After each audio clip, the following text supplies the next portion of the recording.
EMC Shalom Internacional, impactando las naciones con las raíces hebreas. A continuación, el pastor Diego Higuita.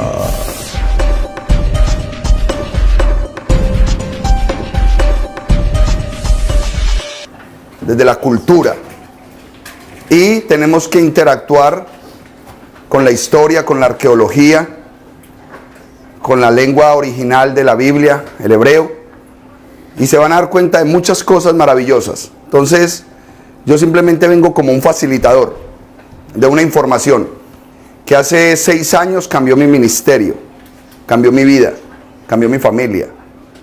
¿Por qué? Porque recibí una esencia de conocimiento que nunca antes, en 14 años de cristianismo había recibido. Y eso me llenó la vida de muchos que estaban alrededor mío. Y entendí muchas cosas que solamente quiero compartir. Ahora, no lo que yo vaya a decir en este lugar, necesariamente tiene que usted que estar de acuerdo con ello.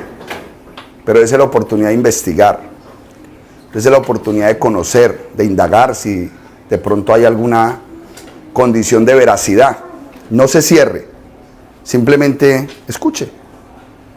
Una de las cosas que más me agrada cuando hago esta reunión, y lo digo con todo respeto, es tener muchachos jóvenes. Porque a ellos ya no se les puede meter el dedo en la boca con cualquier bobada. Ellos se van para la internet y vamos a ver si lo que dijo este tipo es verdad. Pero a nosotros los adultos sí nos metieron mucho el dedo a la boca. Y nosotros dijimos, amén, aleluya. Y como no había internet, en primera instancia como católicos nos decían que no leyéramos la Biblia, que nos volvíamos locos. Llegamos al cristianismo y nos dijeron que no leyéramos los libros aparte de la Biblia porque eran apócrifos. Entonces todo el mundo, en toda parte nos decían que es en brutos. De una forma u otra, pero no estudie, no lea para que podamos mantenernos tranquilos. No. El conocimiento es básico para nosotros al menos saber que estamos parados en el lugar correcto. El que quiera hacer con la verdad lo uno o lo otro es decisión personal. Pero el objetivo de las raíces hebreas es mostrar verdades. Amén. Entonces ese es el propósito mío en este momento. A esta clase la hemos llamado Pregúntele al pastor. Déjeme, voy a sacar aquí algunas cositas. Creo que ahí tengo una bolsita con... aquí hay un marcador, pero a mí me gusta con colores y todo. No es la maletica que trae. A eso, póngamelo ahí. Mi nombre es Diego Higuita. Para el que no se dio cuenta, soy colombiano. Y me convertí en el 2001, aquí en los Estados Unidos de Norteamérica. El Eterno me llamó a miles de millas para que conociera de su presencia. Yo vine a este país hace 20 años con el propósito de montar una academia de baile y terminé predicando la palabra del Eterno. Entonces es tremendo cómo el mensaje de la Biblia a nosotros nos cambia y nos transforma. Yo sé que todos ustedes a través de los medios, de las redes, están siempre curiosos por lo que la gente está publicando y posteando. Y hay un movimiento desde hace 6 años aproximadamente, desde el 2012, con esta moda hebrea, con estas modas de irnos para Israel, con esta moda de usar ropa judía. ¿Qué es lo que está pasando? ¿De dónde está saliendo toda esa vaina? Y créanme que esto es un mover del Eterno. Yo voy a empezar a darles ciertos tips. Y ustedes averiguan. Ustedes van y consultan si es cierto. Resulta que en el 2012 empezó a pasar algo interesante en el mundo. Sin importar religiones, pensamientos, conceptos. Algo empezó a pasar en el 2012. ¿Qué pasó? Los creyentes en el horóscopo sabían que en el 2012 se cambiaba de la era de Piscis a Acuario o viceversa, una cosa así. En el mundo esotérico y de la nueva era. Los arqueólogos encontraron un calendario que se llama el calendario maya y se dieron cuenta que ese calendario, que es lunar, de círculos, se alineaban todos los discos en ese año. Y de ahí salió la película 2012 de Hollywood. El mundo se acabó, se va a acabar. Una serie de circunstancias a través de esta fecha por culpa de ese bendito calendario maya que se alineó. Entonces, no, se va a acabar el mundo, esto ya... Hablaban de un cambio de era. Algo se iba a mover en el concepto para estos místico, para otros con un bagaje espiritual, un cambio de dimensión, un cambio de tiempo.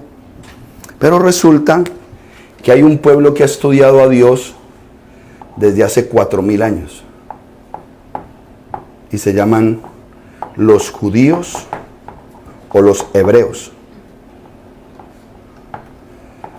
Esta palabra hebreo de pronto no es muy familiar con nosotros, a no ser de la carta a los hebreos. Pero esta sí es muy famosa. Los que vivimos aquí en los Estados Unidos y especialmente en Miami, vemos judíos por todo lado. Entonces el judío ya es alguien más familiar para nosotros. Resulta que ellos desde hace 3600 años, junto con 11 tribus más, que son las tribus hebreas, las 12 tribus de Israel, recibieron un documento, un rollo, en un monte. Monte Sinaí, en otras partes dice el monte Horeb. Ellos dicen, a los judíos, usted les pregunta, usted puede ir para Miami Beach, ¿en qué era estamos? Y le van a decir, entramos a la era mesiánica. Y usted le pregunta, ¿y desde cuándo? Desde el 2012 entramos en la era mesiánica. Es decir, todas las culturas del mundo coincidían en algo. Hubo un corte en el 2012. Desde esa época empezó a gestarse un mover a la información hebrea, a este conocimiento impresionante. Y eso es lo que ustedes ven ahora atiborrando las redes sociales. Un despertar y un surgir de la cultura que hoy nosotros decimos, eso es judío. Pero detrás de ser judío es hebreo. Levanten la mano los colombianos. Ok. ¿Todos los paisas son colombianos? Sí. No. Todos los paisas.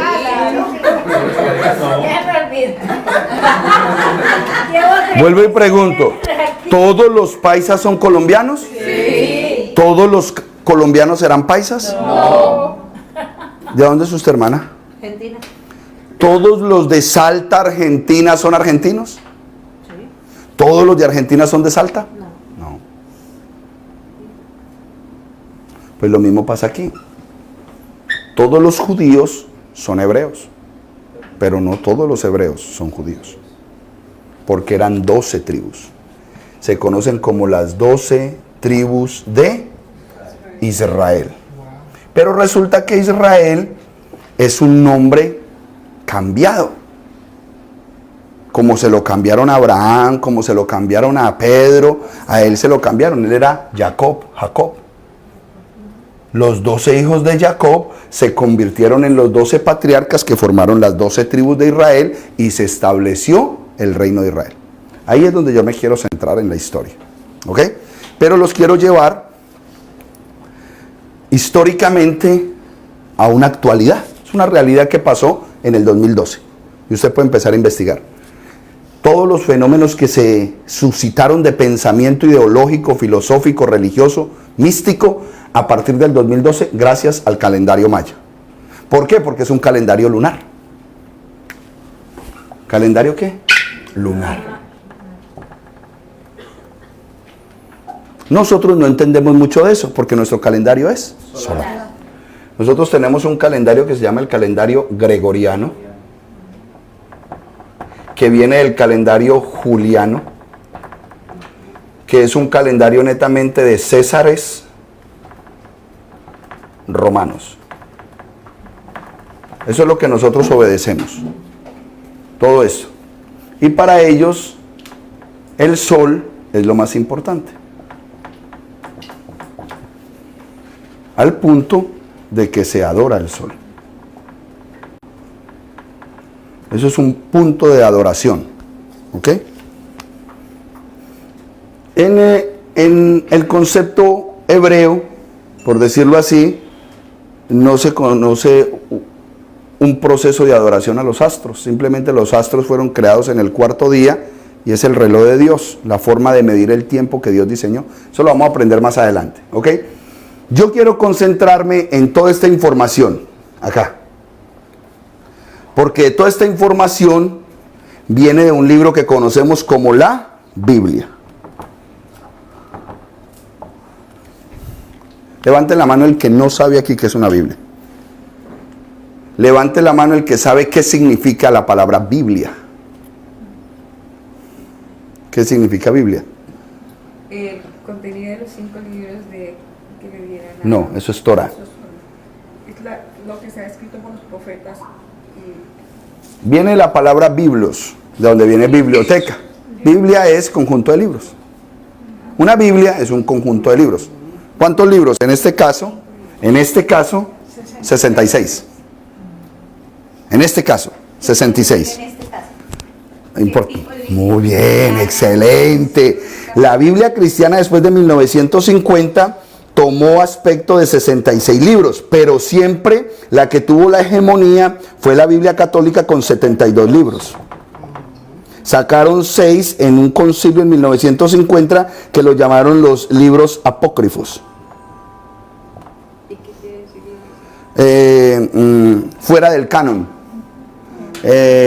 Tenían una connotación, según estos individuos que se reunieron, teólogos famosos de esa época, no sé bajo qué parámetros, y determinaron en su estudio teológico de que esos 6 libros no eran de inspiración divina, los originales siempre fueron griegos y su conceptualización no era tan espiritual sino más bien histórica. Entonces dijeron, saquémoslos. ¿Ah? Apócrifo, que preguntó, que no es considerado por la iglesia como de inspiración divina. No es considerado por esta iglesia inspiración divina. Por esta sí, porque siguen estando en la Biblia católica. ¿Ok? Ahora, ¿vio lo que ya hizo? Google. Es lo que yo les estoy diciendo. Si usted alguna cosita, usted la duda, entonces usted ya que coge. Comienzo a preguntar. Empiezan. Esta es la hora de despertar, hermanos. La hora de decir, espérate un momentico, ¿dónde estoy parado yo? ¿Qué es lo que estoy haciendo? Lo más importante es eso, ¿ok? Entonces, nos vamos a basar a la Biblia. Si hay alguno que quiere preguntar de los 72, le podemos hablar. Allí tenemos una Biblia católica. ¿Me prestas esa Biblia, mi amor, por favor? No, esa no es católica, es en inglés. Ah, es en inglés, pero más o menos así son las católicas. Grandes. Parece católica. Pero ese es cristiana. King James. Es King James. King James. Es King James, entonces no es católica. Ok. Pero ustedes las conocen, la Biblia de Jerusalén. Dios habla hoy. Me gusta mucho Dios habla hoy. Yo prefiero leer la Biblia católica que las cristianas. ¿Por qué? Porque los católicos hicieron un diseño religioso donde los congregantes no tenían que saber nada de lo que ellos sabían. Lo hacían de tal manera que la gente estuviera cada día más perdida en su religión, al punto de que en esta época todavía las misas se hacían en latín. La gente llegaba a la iglesia católica, el cura se paraba de espaldas, Requiem eterna dona Dome, luz perpetua lucia Dei, Requiem cantim paz.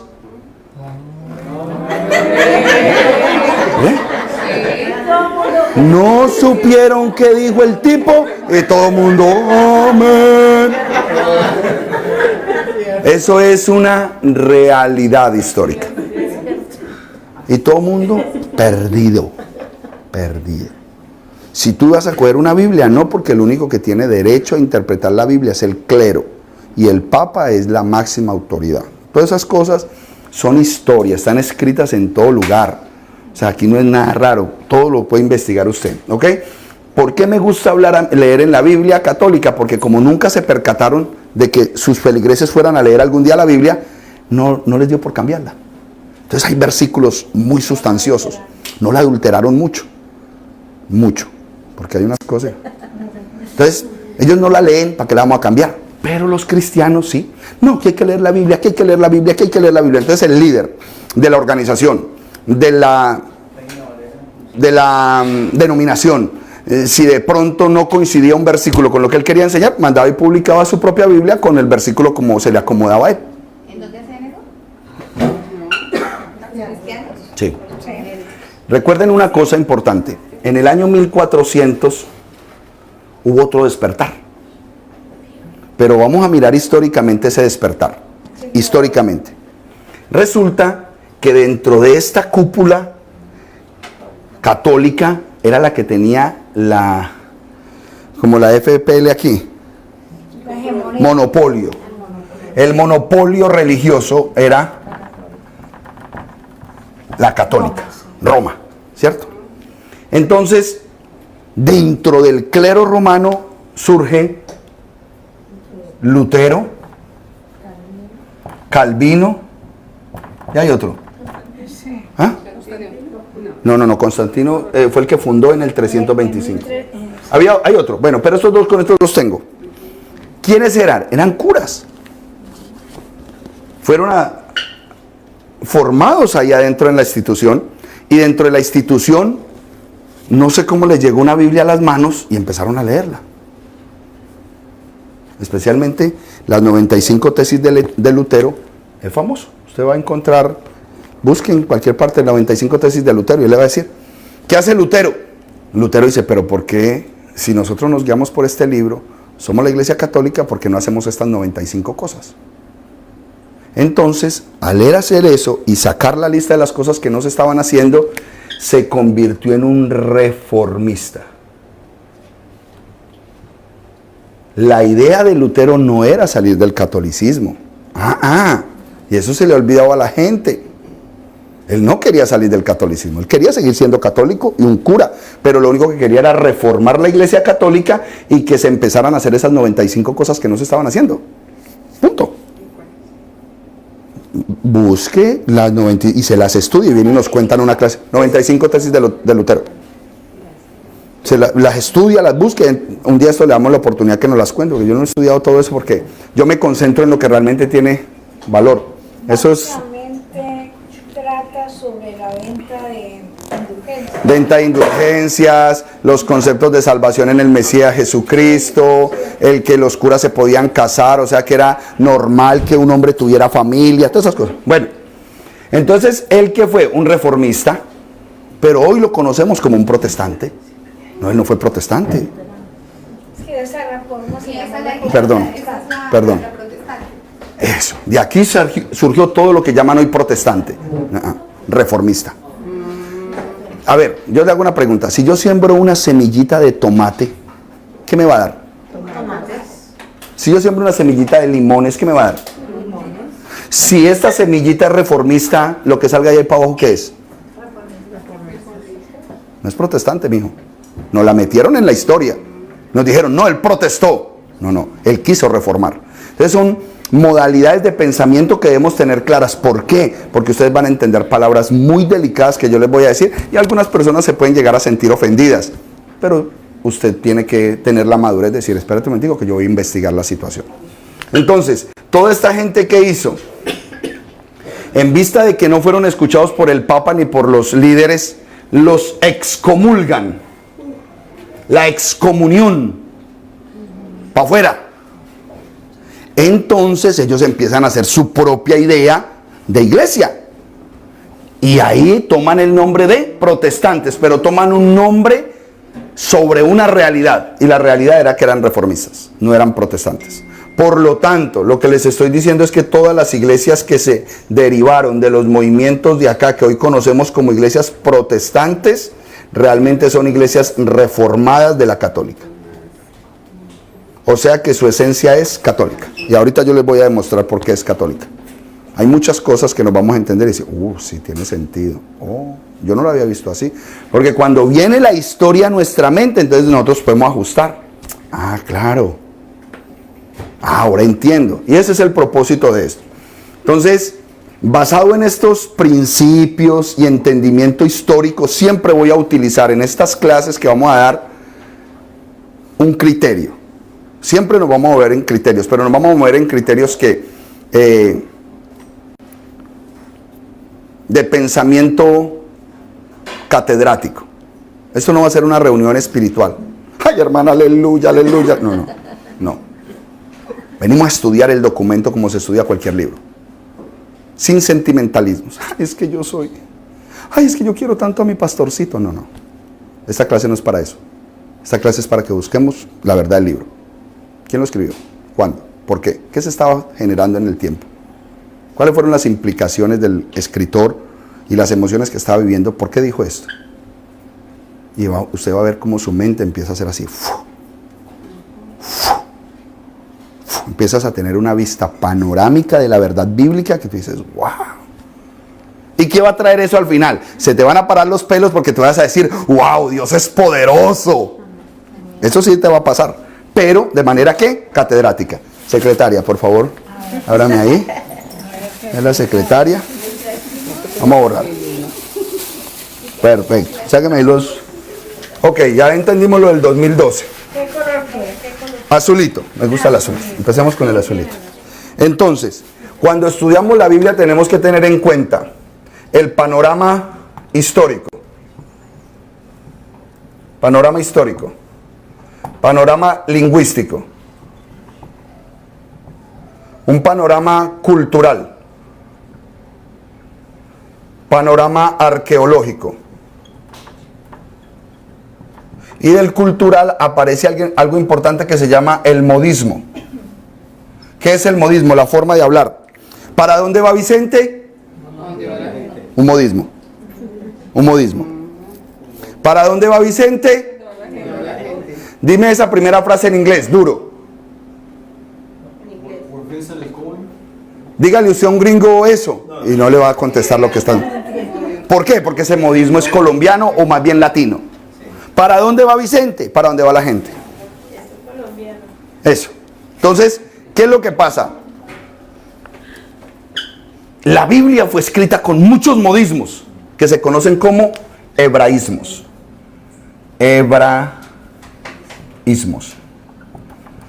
Que cuando usted quiere presentar un hebraísmo de esos, con un plano histórico que usted jamás pensó que existía, con una lengua que usted jamás conoció, culturalmente ajeno a lo que ellos vivían, y va a querer usted interpretar o traducir una cosa de esas. Se pierde la esencia. No sabe a lo correcto. No sabe. Eso pasa como cuando uno quiere traducir una película en inglés a español nada más. El ejemplo con mis hijos. No la pongan en español. No, eso es un lío. ¿Quieres poner las letras? Porque Es más, si es de acción, sí te lo permiten poner en español. Pero si es de humor, no, se perdió la película porque es que el humor americano se escucha bien es en inglés. Excelente ejemplo. Pues esto tiene toda su riqueza, es en hebreo.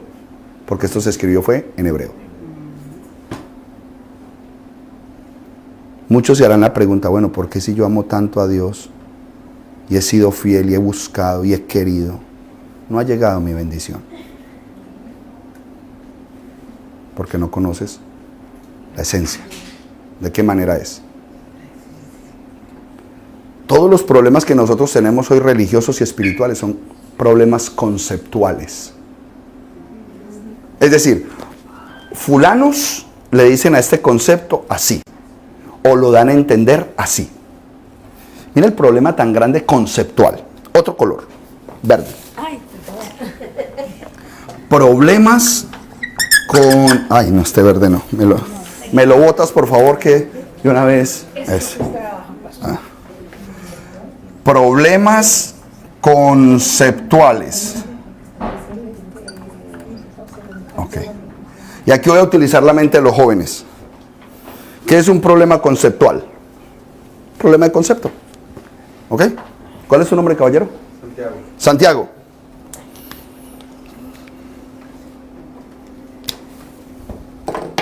Quiero que me analices la palabra, tú solo, por favor, el resto se quedan callados.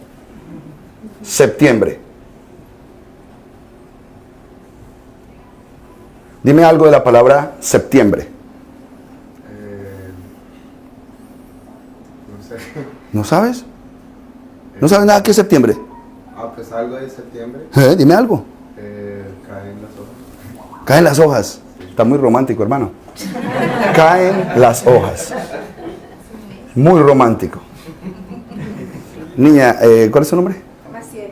Maciel, dime algo de septiembre. Es un mes del año. Punto. Simple. Ahora, tu ejemplo es bueno. Tu ejemplo es bueno. Eso nos muestra... Es una etapa.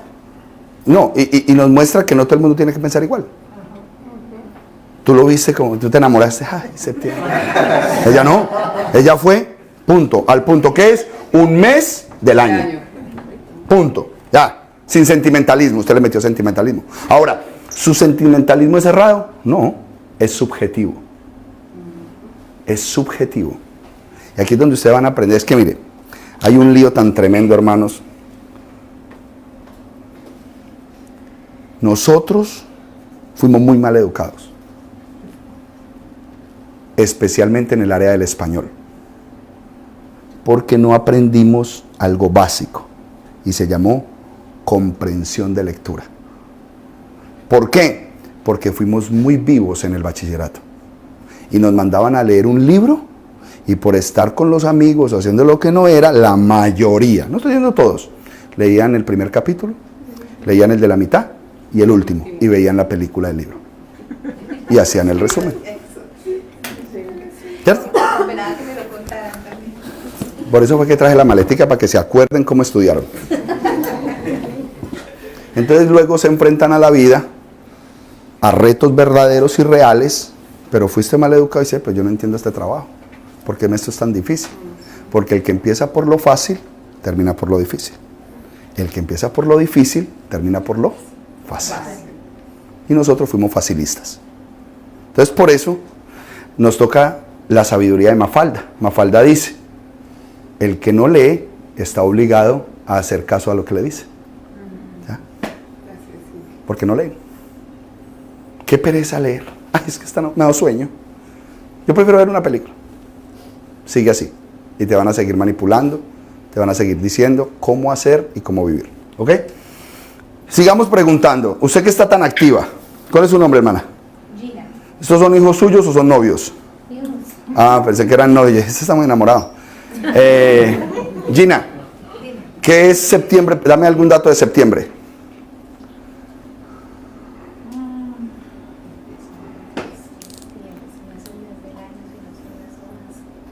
Es el número 09. ¿Cómo?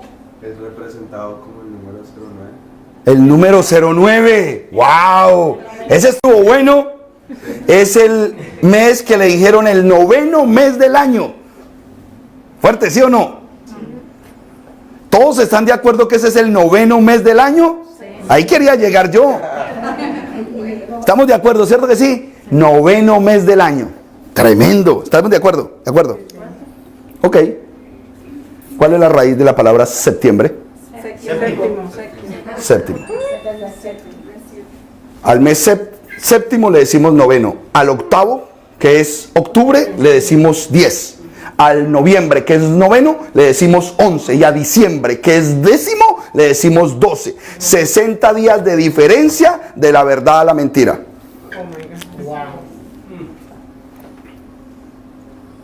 Pero el concepto septiembre, como se volvió cultural, entonces es una verdad cultural, pero realmente es una mentira. Porque septiembre no es 9, es séptimo. ¿Has hecho un inventario cuántas palabras y conceptos tienes así en tu mente en el área espiritual que tú crees que es la verdad y estás 60 días de distancia de la verdad? ¿Y quieres que la bendición se dé? ¿Y quieres que la gloria de Dios se manifieste? Desfasados. Y nadie está poniendo en juego el amor que le tenemos a Dios, porque le amamos. Pero si le amamos en estos términos, Él va a decir, eso no, así no es. Así no es.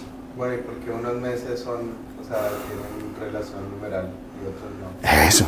Segunda tarea. ¿Usted qué es lo que cuál es la primera tarea que dejamos? Que usted me va a investigar cuáles son las 95 tesis. Usted va a investigar eso.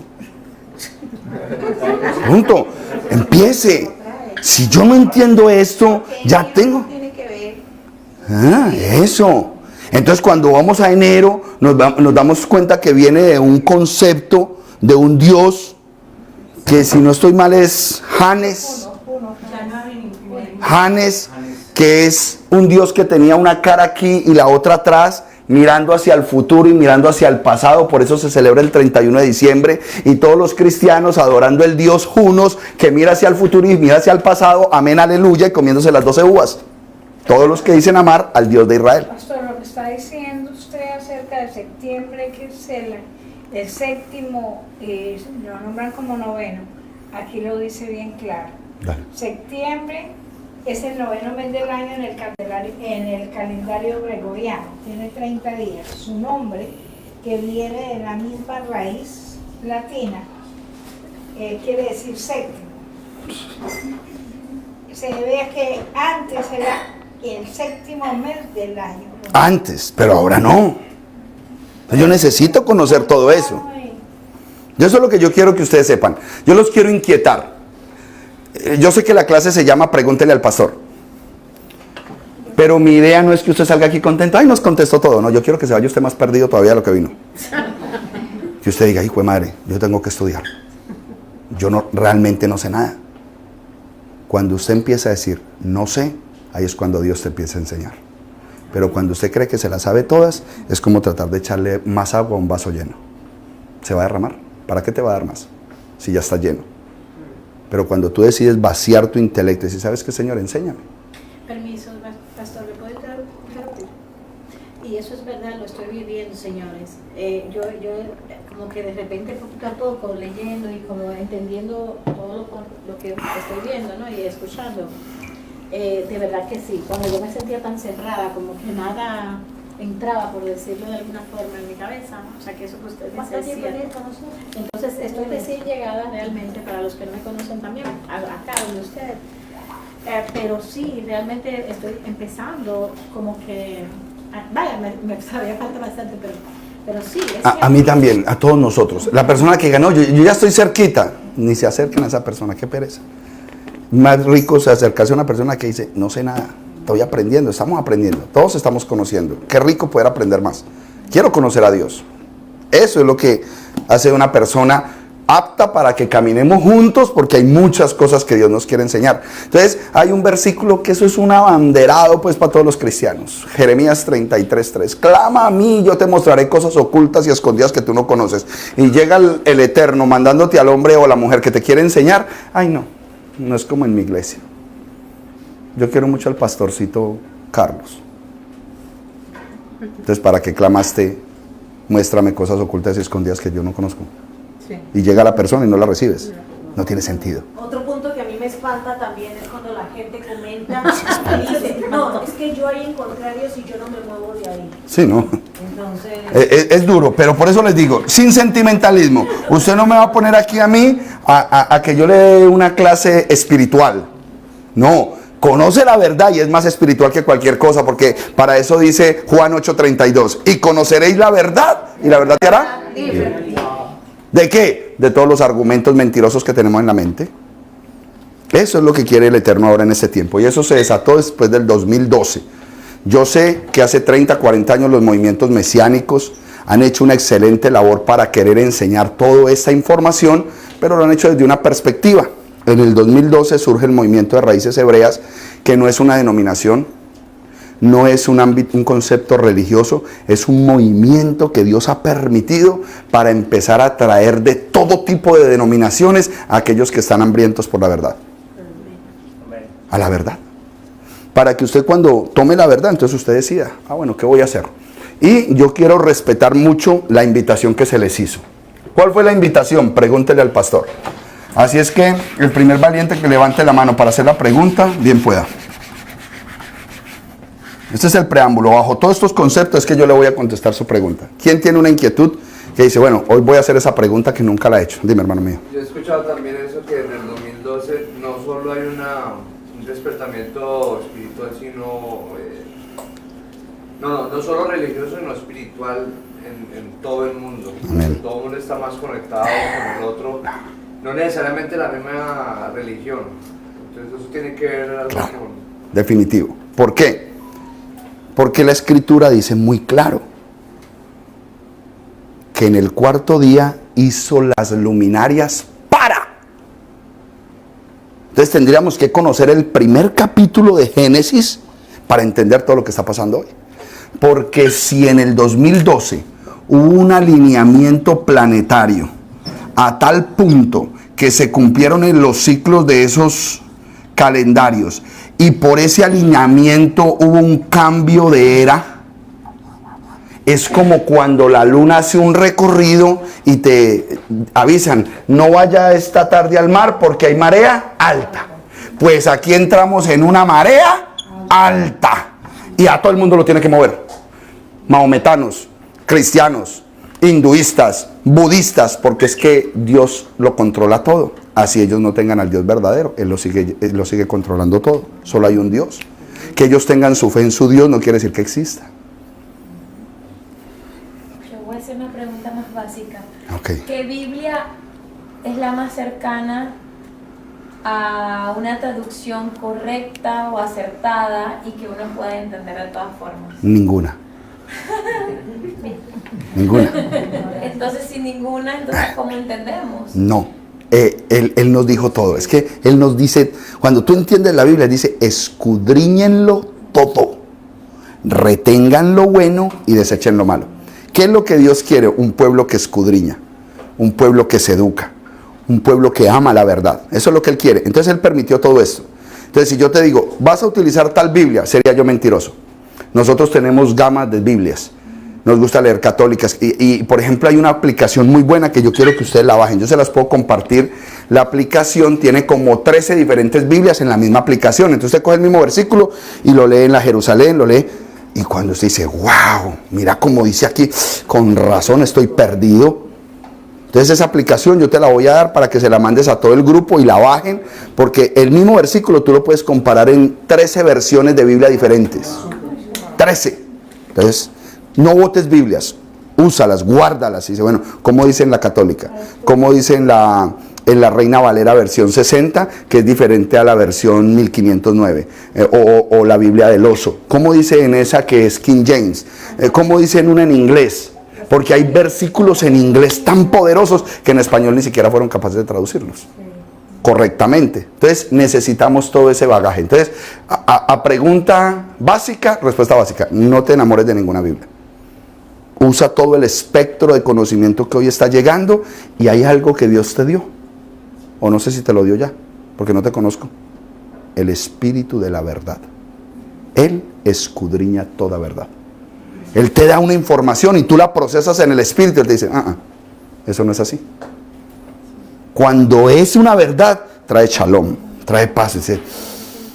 Se siente tan rico conocer la verdad. Pero cuando te entra como un gato al revés por el oído, usted dice, no me convenció. Voy a ir a buscar a otro lado. ¿Ok? Esa es la tarea. Ya tú lo trajiste a colación acerca del hinduismo, el budismo, todos ellos. ¿Cómo sabemos nosotros, o sea, cuando pensamos cuál es la verdad? Preciosa pregunta. Para mí, la verdad ha sido el catolicismo y el cristianismo porque me he querido quedar ahí. Pero siempre he preguntado cuál es la verdad para ellos. Diferentes colores. Maravilloso. Lingüístico, cultural, arqueológico, histórico, ahí entra todo lo que tú estás nombrando. Buda. Imagino que cambia todo. Nombremos los dioses que hay. La verdad. Nombremos todos los dioses que hay. Buda. ¿Qué otro dios hay? Krishna. ¿Qué otro dios hay? Alá. Zoroastro. Sí, eso es de por allá. Es más, quiero que sepan que en la India hay 1500 dioses. Todos los que van por allá, ojo, ustedes van a empezar a tener una conciencia muy clara. Claro, pues que usted toma decisiones. Pero todos esos nuevos muñequitos que usted está comprando, que el elefantito con piedritas, que el sapito con piedritas, que la ranita con piedritas, ya le dije la ranita, todo eso con piedritas, el elefante así. No, eso lo vamos a ir viendo poco a poco. Usted va a ir viendo y entendiendo y usted va a tomar decisiones. O se queda con la mentira o recibe la verdad. Nosotros no nos vamos a meter en eso. Deuteronomio 30:19 dice, a los cielos y a la tierra pongo hoy por testigos delante de vosotros, que os he puesto la vida y la muerte, la bendición y la maldición. Escoge pues. Usted tiene que hacerle honor a lo que más precioso Dios nos dio. 30:19. Vayan anotando, muy bueno. Saque con qué anotar para que no vaya a decir que, a ver si sí fue verdad lo que este tipo dijo. Importante. El regalo más grande que el Eterno nos dio fue el libre albedrío. Usted no está aquí obligado. Usted toma una decisión de venir hoy. Si usted no quiere venir dentro de 8 días, es su libre albedrío. Dios no se va a meter en eso porque Él se lo dio. Dios no se mete en ninguna de las decisiones, pero Él sí quiere, de una forma u otra, expresarte cuál es el mejor camino. Entonces, vamos a decidir. Yo solamente quiero que usted reciba verdades y que usted mismo diga, ok, lo voy a hacer así o no lo voy a hacer así. Entonces resulta que, por nombrar estos, vamos a nombrar al Dios que nosotros predicamos. Yod Hei Bahei. Lo voy a poner aquí. Yahweh, al que conocemos como Jehová. Este es el tetragramatón. Lo que pasa es que en hebreo es Yod Hei Vav Hei. Ese es el nombre del Eterno original en el término hebreo. Yod Hei Bahei, Yahweh. Ese es el nombre de Dios. Que la etimología de las traducciones y el proceso terminó en Jehová, eso es otra cosa. Eso ya es. Esto es como septiembre, por decirlo de alguna manera. Esto es como septiembre. Pero la realidad es esta. Y la mejor forma de traducir estas letras es esta. Y ahora, ¿por qué se traducen estas letras? Es por la sonancia. Yahweh. Yahweh. Esto suena, es para la fonética, no es porque realmente esas sean las letras originales son estas. Esta es la forma de yo pronunciar correctamente Yahweh. Otros le dicen simplemente, para no ponerle las vocales, Yod Hei Vav Hei. Yo soy el que soy. Yod Hei Vav Hei. Yo soy el que soy. Amén. Esa es la realidad.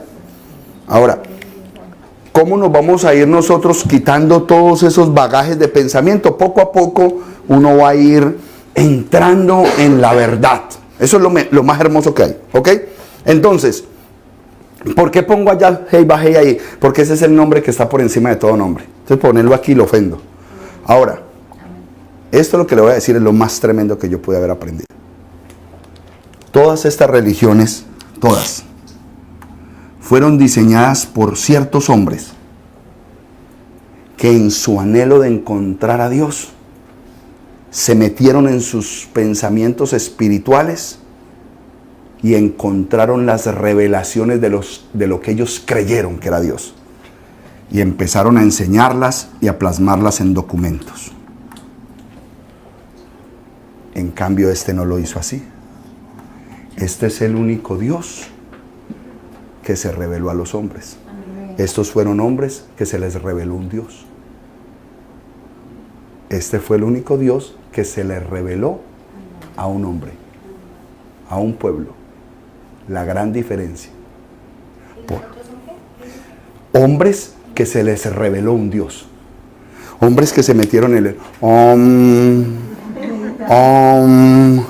y en medio del trance, en medio de que estaban en un ayuno, en una situación, tuvieron un percance espiritual, algo, y vieron una luz y sintieron unas voces, y empezaron a escribir de toda esa experiencia. Pero resulta que a este no lo están buscando. Moisés, por hablar de Moisés, estaba pastoreando ovejas, cuando una zarza se prendió. ¿Qué es eso? Sin él estar en ningún trance espiritual ni nada de eso. Todos estos eran meditadores, esos que se iban por allá para los montes, que querían estar solos, ¿no? Entonces estaba pastoreando las ovejas del suegro, se le prende esa llama y allá llega y la llama le habla. Quita la sandalia de tu pie porque el lugar que pisas santo es. Con Abraham se le revela: yo soy el Dios de tus padres y sal de tu tierra y de tu parentela porque te mostraré una tierra grande y espaciosa que tú no conoces. Ninguno de estos dioses creados por la imaginación de estos hombres se reveló a ellos, sino que ellos se metieron y crearon ese Dios de acuerdo al pensamiento que fueron adoptando de. Ustedes pueden empezar a mirar los libros de ellos. Por ejemplo, lo que es el Corán, lo que es el libro rojo de la China. Todos esos libros tienen muchas de esas cosas. Todos tienen información. Usted puede hacer un comparativo lingüístico. Yo pensaba que Alá era el otro nombre que le daban a Dios, pero que era el mismo Dios. No, jamás. No, No, no, jamás. El profeta Mahoma era cura. O sea que de una forma u otra, de esa Biblia también viene el Islam. Sí, ¿cuál es? Porque ellos creen en el padre, ¿qué? En su padre Abraham. ¿Y de dónde viene Abraham? De aquí. Aquí empezó esto, en el año 570 después del Mesías. El curita empezó a moverse con la información que tenía de la Torá, porque en el Corán hay mucha Torá. Es más, el Corán habla de Jesús. El Corán habla de Jesús. Utilizó Biblia y utilizó las 1001 noches. Un libro famosísimo. Y combinó las dos cosas. Por eso dice que el que muere como mártir, lo esperan 70 vírgenes por allá. Porque combinó la Torá con las 1001 noches. ¿Quién? ¿Alá? No, Mahoma. Mahoma fue el que creó esta religión y creó a este Dios. Mahoma. Año 570 después del Mesías. ¿Ese es Mohammed? ¿Sí, Mohammed? No. Mohammed, Mahoma. Lo que pasa es que en la pronunciación, si te lo dices en español o en inglés, cambia, pero es el mismo, Mahoma, Mohammed. O sea, Una pregunta. Mahoma inventó, escribió toda esa religión. El Corán Alá, le llamó Alá a Dios. al Dios que él pensó que había adquirido al revolver las dos documentaciones. Ahora, vuelvo a lo mismo. Si usted me pregunta a mí estas religiones, yo no sé mayor cosa. No me interesa. Me interesa es levantar este nombre y esta verdad. Lo otro, sé más o menos cómo viene y de dónde viene. Nosotros somos privilegiados por el proceso que se nos dio, de que al menos hayan venido españoles a América a colonizarnos, porque vinieron con su Biblia católica y conocimos el nombre de Jesús. Porque si hubiesen venido chinos, créame que aquí todos estábamos dando karate. Sí, o sea, también eso que yo digo que es cultural también. Exacto. La verdad también hubiera sido de acuerdo a lo que nos Claro, exacto. Pero cuando tú empiezas a conocer la historia y comparas la historia con este documento de este Dios, ay, mija, vas a entender por qué estás aquí sentada. Y por qué no vinieron los chinos. Y por qué no vinieron los vikingos. ¿Por qué tenían que venir los españoles? Eso va a ser tremendo cuando lo descubras.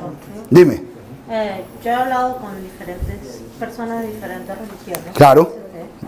Y sí, porque a mí me gusta también investigar. Es muy bueno. Y por qué razón yo veo que los judíos, por ejemplo, van por otro año o festejan otro año o hacen y dicen que el Mesías no ha llegado. ¿Tienes el Humash? Por favor, ¿me traes el Humash? Si todo supuestamente sale de algo mesiánico, de los judíos y los hebreos, ¿por qué razón ellos no van en el año? ¿Por qué no creen en la llegada de Jesús, en el Mesías? Ya te estás adelantando como 5 semanas a las clases. Ah, bueno. O sea, si ves, no me hiciste una pregunta. Me hiciste varias preguntas con un deseo de... No. Vamos a la primera pregunta. ¿Por qué los judíos van por un lado y nosotros los cristianos por otro? Ajá. ¿Cierto? Sabiendo que venimos del mismo libro. Perfecto. Ok. Esto es una Torá. Esto es una Torá. El título que le dieron a esto en hebreo es Humash. Los 5. ¿Qué es la Torá? Génesis, Éxodo, Levítico, Número y Deuteronomio. O sea que todos tenemos la Torá en nuestras Biblias. Simplemente que aquí está solamente la Torá. así de grande y sobre la persona. Sí, ¿por qué?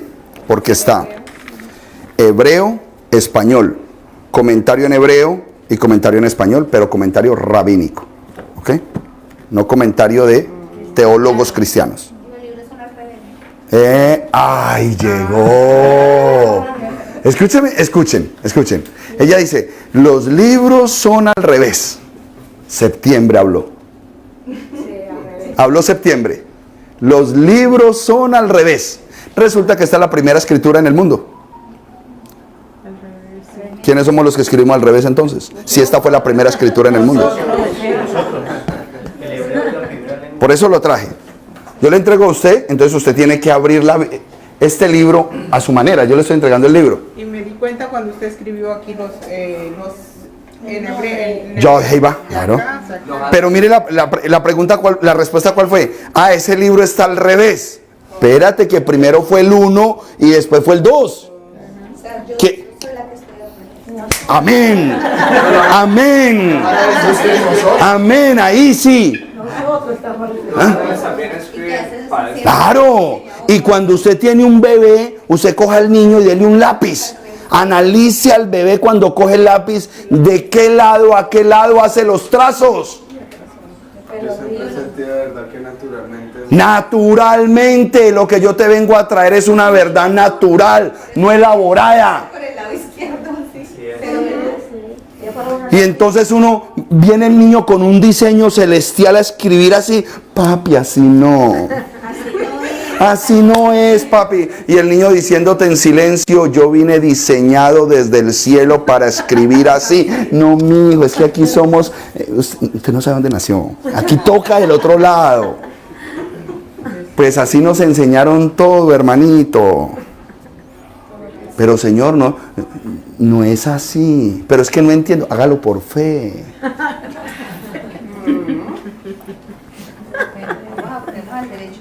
Eso.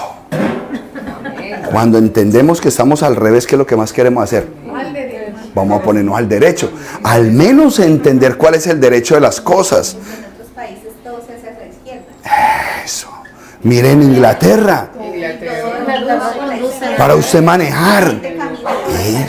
Ahora, cuando usted habla de un científico, una persona bien inteligente y eso, resultó que era zurdo. ¿Por qué? ¿Qué relación tienen los hemisferios del cerebro con? Los estoy invitando, o el pastor Jorge Loaiza los está invitando a una vida de conocimiento real y verdadero. Que cuando usted abra su boca para proclamar el Dios creador, usted sabe lo que está proclamando. Usted sabe lo que está declarando. No lo que le enseñaron, lo que usted sabe. Esa es la invitación que hay. Entonces, por eso lo traje. Que bueno, mire, el Espíritu del Eterno está aquí. Yo sé que aquí está el Espíritu de Dios porque Dios se deleita en eso, en el conocimiento. Usted hizo una pregunta. ¿Por qué los judíos piensan de una forma y por qué los cristianos de otra? Ya entendió. Entonces, ¿quiénes son los que van derecho y quiénes son los que van torcidos? Nosotros vamos torcidos. Eso. Yo quiero que entienda eso. Pero en su infinito amor, torcidos y todo, nos regaló lo más hermoso, al Mesías. Amén. ¿Cómo será su amor? De grande, que no se lo dio a los que iban derecho. No lo dio a los torcidos. ¿En el amor de Dios? ¿Para qué? Para nivelar. Dios es un Dios de balance. ¿Para qué les iba a dar al Mesías a un pueblo obediente? ¿A quién le dio al Mesías? A un pueblo desobediente. ¿Para qué? Para que se enderece. ¿Cómo se dice? Natural, ¿sí o no? Sentido común. Pastor, tiene sentido. Lo más hermoso de la Escritura es cuando tiene sentido. Que no te meten como que la verdad y tenés que creer. No, tiene sentido esto que me están diciendo. Dime. Entonces, ¿qué pasa cuando ellos mueren si no han creído en Jesús? Ah, eso es otra mentirita que nos metieron. Tranquila. Se me está adelantando ya como 15 clases. Esa ya la... Bueno, ok. Bueno, si es así, tendría que contestar la respuesta rápida y después ver por qué yo estoy contestando. Exacto. Vuélveme a hacer la pregunta. ¿Qué pasa si ellos no han creído en Jesús? ¿Qué pasa cuando ellos mueren con los judíos? Resucitarán. Primera de Tesalonicenses 4:13. Vamos a Primera de Tesalonicenses 4:13, por favor, y vamos a leer la Biblia. ¿Ok? Y vamos a empezar a hacerle caso a las palabras que están en la Biblia, porque las palabras que están en la Biblia fueron puestas de una manera tremenda para nosotros entender cosas. ¿Ok? Primera de Tesalonicenses 4:13. El que lo tenga dice amén. Yo no la quiero leer para que ustedes mismos sean los que la lean. A ver, no, pero no me lea esa porque tenemos que pensar en las mentes que manejan Reina Valera, las tradiciones normales. Ya lo tienes ahí. Primera de Tesalonicenses 4:13. Lea en voz alta con voz de arcángel, por favor. Tampoco queremos, hermanos, que ignoréis acerca de lo que De los que duermen. De los que duermen, los que murieron. Los que duermen bíblicamente son los que murieron, ¿ok? Sigue. Para que no os entristezcáis, como los otros que no tienen esperanza. Como los otros que no tienen esperanza. Hay dos tipos de muertos. Los que tienen esperanza y los que no. Punto. Ya eso nos lo está enseñando la Escritura. Entonces usted me está preguntando de un pueblo que pareciera, por lo que nos han enseñado, que no tiene esperanza. Sigamos. 4:3-14 dice: porque si creemos que Jesús murió y resucitó, así también traerá Dios con Jesús a los que durmieron en él. Por lo cual os decimos esto en palabra del Señor, que nosotros que vivimos, que habremos quedado hasta la venida del Señor, no precederemos a los que durmieron. Sigue. Porque el Señor mismo, con voz de mando, con voz de arcángel y con trompeta de Dios, descenderá del cielo, y los muertos en Cristo resucitarán primero. Los muertos en Cristo resucitarán primero. Quiere decir que va a haber gente que resucita después, y no sé cuántos van a resucitar, pero primero, los que murieron en el Mashiach. ¿Cuál es el Mashiach que nos enseñaron? Yeshua. Todo lo que yo les escribo a ustedes es en hebreo, en la pronunciación hebrea, porque es el nombre original. Yo ya le he dicho a mi mente, yo voy a decir las cosas como fueron. Yo no voy a seguir engañando a mi mente. Él es el Mashiach Yeshua, Jesucristo el Mesías, ¿cierto? Entonces, los que creen en ese Yeshua resucitarán primero. Pero resulta que los judíos están esperando al Mashiach. Punto. ¿Qué dijo David? Aunque esté en el Seol, esperaré tu salvación. Ellos también. Entonces, ellos serían los segundos en resucitar. Porque ellos tienen siempre su confianza en el Mashiach. Ay, pastor, pero es que ellos no lo vieron. ¿Y tú lo viste? No. Punto. Estamos igual que ellos. Pero no, o sea, se sobreentiende que viene un segundo, tercero resucitado. No. Pero no lo dice específicamente. No. Lo que pasa, vienen dos puntos. Ahorita les hablé que ese es algo que aquí van a aprender. Va a ser hermoso. Esto va a ser una clase tremenda. Yo le estaba diciendo al pastor que me tiene que dar la oportunidad de quedarme unas 4 o 5 semanas para que puedan quedar con una base de entendimiento correcta. Para poder entender comprensión de lectura, usted tiene que aprender 4 aspectos importantes al momento de leer. Usted tiene que aprender a leer y discernir lo que está implícito en el mensaje y lo que está explícito del mensaje. Y si es un mensaje objetivo o es un mensaje subjetivo. Esto es valiosísimo a la hora de interpretación. Si nosotros no manejamos estos 4 conceptos a la hora de leer, no vamos a tener la comprensión clara de los textos. Entonces, un texto tiene una parte que es explícita, o sea, está ahí, se expuso. Pero detrás hay un mensaje implícito. Es decir, los sabios dicen que hay una Biblia debajo de la Biblia. ¿Cómo así? Ejemplo. Mami, sí, mijo, ¿cómo estás? ¿Ya vienes a almorzar? Sí, mami, pero échele más agua a la sopa. Pum, y colgó. ¿Qué le dijo el niño de manera explícita? Échele agua a la sopa. ¿Pero qué dijo de manera implícita? ¿Ves? Tengo hambre. Entonces todo eso se convierte en unas herramientas de intelecto que utilizas en pro de extraer la verdad del documento.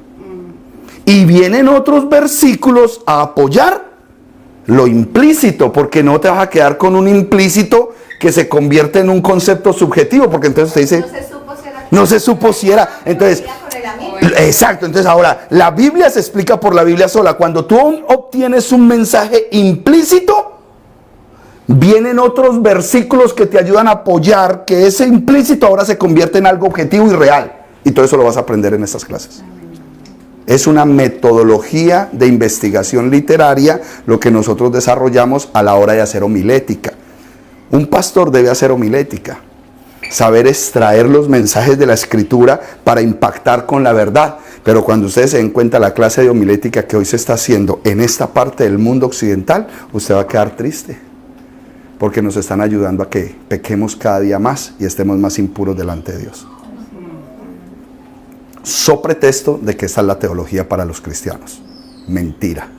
Nos están enseñando septiembre, octubre, noviembre y diciembre. A eso es lo que se van a enfrentar. Por eso les digo, si dentro de 8 días usted no viene, yo lo puedo entender. Porque de pronto puedo herir susceptibilidades. Es una decisión que usted toma. Si quiere aprender la verdad y qué va a hacer con ella, es su decisión. Entonces, estamos claros ahí. Entonces, los primeros que resucitarían, dice, primero, nos deja abierto implícitamente que van a haber otros levantamientos. Ahora, pastor, pero entonces usted en qué se apoya para decir esto? En Romanos 11. ¿Qué dice Romanos 11? Que todo Israel será salvo. Ojo que todos esos israelitas que han muerto durante toda la historia, que tenían su fe puesta en que su Mashiach vendría, todo ese Israel se va a levantar y será salvo. ¿Romanos qué, perdón? 11, capítulo 11, cuando somos injertados al olivo verde cultivado. Y todo Israel, el último versículo de Romanos capítulo 11. Cuando dices que se van a levantar el cuerpo. Claro, claro, el cuerpo. Cuerpos regenerados. Y el Mesías en los 40 días mostró cómo era el cuerpo regenerado. Puede pasar paredes, puede transportarse. Ya no vas a necesitar carro ni cuota. Vienen una serie de cosas hermosas. Mire, hermano, usted es cristiano. Católico. Es cristiano. Quiero que sepa que los católicos son cristianos. Porque creen en Cristo. Eso es esa bobadita que nosotros... Ay, usted se va a decir, ay Señor, entonces yo no he avanzado nada. Mira, nos han enseñado que vamos para el cielo. Y lo hemos creído, ¿sí o no? Sí. ¿Por qué no vamos a creer que vamos a tener un cuerpo regenerado? Si vamos a ir que para el cielo. Perdón, Vamos. ¿y ahí qué tiene que ver eso con...?